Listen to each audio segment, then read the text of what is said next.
Well, the house in Jerusalem was just as remarkable because I definitely heard a Lord. It wasn't a human voice, but it definitely was a voice that said, return to your own people.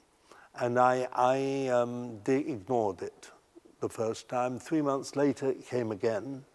Each time it was the same thing as I was getting into bed. And the third time, I said, now, Lord, I'm old enough now to know what your will is. But in this matter, I would have to ask you that you would confirm it with a sign. I said, if you give me a home in Jerusalem, which I could live in properly, happily, I will know that you're in this. And that was the beginning of this. Within a few months, the Lord had given us the home in Jerusalem. Of course, it was an old wreck, and it had to be renovated. It was going to be the VIP guest house of the Israel Museum, but the president of the museum's son, he had an only son, was killed in the Yom Kippur War, and he'd rather gone to pieces. So it had been left, and I came, and that's how we got the house. And how did you fund it? Well, the first thing was I had to find $10,000. The old gentleman who was the secretary of the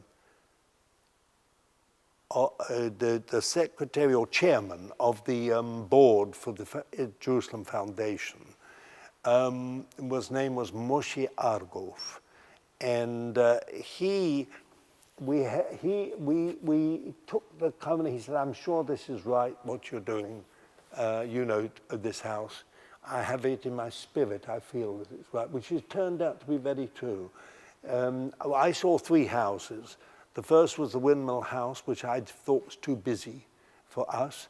The second house was dark, and I decided against it. And the third was the one we're now in, and I was sure that was right. But I needed to have $10,000 in cash, and my lawyer said to me, "Do you mind if I drive you to Koresh Street, right in the center of Jerusalem, get my typewriter out of the office, and I'll take it to my secretary, but I'll take you first to your place." So while I was waiting for him to get the typewriter, I was very disturbed. I'd said yes to a building which was going to cost $170,000, and I had to put $10,000 in cash the next day. Well, I didn't have $10,000 in cash. So I was somewhat disturbed, and I saw the lights shining out of the window. It was displaying all these lamps and lights, and I got up and went in, and suddenly I heard this voice in Dutch saying, oh, this is terrible. What has happened to him?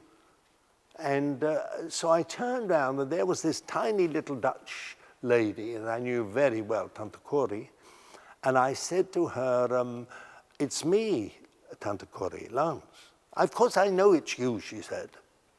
Well, I said, "What's the problem?" She said, "I thought you were going to be kidnapped. I've been praying for you all day by the PLO." And she said, "So I saw you in this light, and I thought, oh my goodness, he's been kidnapped." It was a vision. She didn't think it was me in the flesh. So I said, "No, it's me." And I said, "I know I can share it with you, but I'm just buying a house." And I said, "I need $10,000 by tomorrow morning in cash." And she said, "Oh, well, I'll pray." I said, "Please do. I don't know how this is going to happen." Well, I went off to where I was staying alone, and 7 o'clock the next morning, it was Tante Corrie at the door. And she had a brown paper bag. She said, "Here's the $10,000. And I said, "Oh, I can't receive them from you, Tante Corrie. You need them." She said, No. I've had it under the mattress for 2 years. She said, "It's a Dutch millionaire. He gave me this money for a Messianic Jew who was buying a house and had nothing." So she said, "I only asked the Lord this morning, because there's been a whole lot of burglaries around us, that you would tell me who it is." She said, "I'm quite sure it's you." So she gave me this brown paper bag. with all these thousands of dollars in them. I thanked her very much, and off she went. Well, then Dick, my lawyer, came to collect me. Have you got the 10,000? Yes, I said, they're in this brown paper bag. She said, do you normally go around Jerusalem like that? She said, with a $10,000 in a brown paper bag. So I said, no. So then he drove into the bank, and the same thing happened with the head cashier. She said to me, good gracious, she said, do you normally walk around with 10,000 in the bag? Not normally, Miss Anona, I said. So she took it. Well, then he took me back up home. I can't remember all that happened. We'd got Teddy Kollek, the mayor of Jerusalem's signature to the thing. And I went up, and he let me in. As I was putting the key in the door, I heard a telephone ringing. So I quickly put the thing in. I rushed to the phone, and it was Rob from the States. Well, what have you been doing? He screamed at the top of his voice.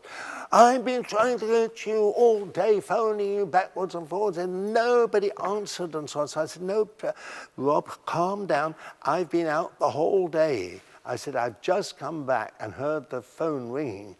He said, well, he said, all these women, he said, my wife included, they've all been upside down here in Richmond, Virginia, phoning each other. One or two of them had a vision in the night. And he said, it's all to do with you. And he said, I think they're all crazy, he said to me. But he said, anyway, they've had a conference, a prayer conference on the phone. So you know, that they can only in the States can you do that. But anyway, they had it on the phone. And they were sure I'd been kidnapped. So he said, are you all right? I said, I'm not being kidnapped. The PLO hasn't been near me, I said. I've been buying a house. And I said, I've put $10,000 down on it. And I've just come back. And so he said, don't you need more?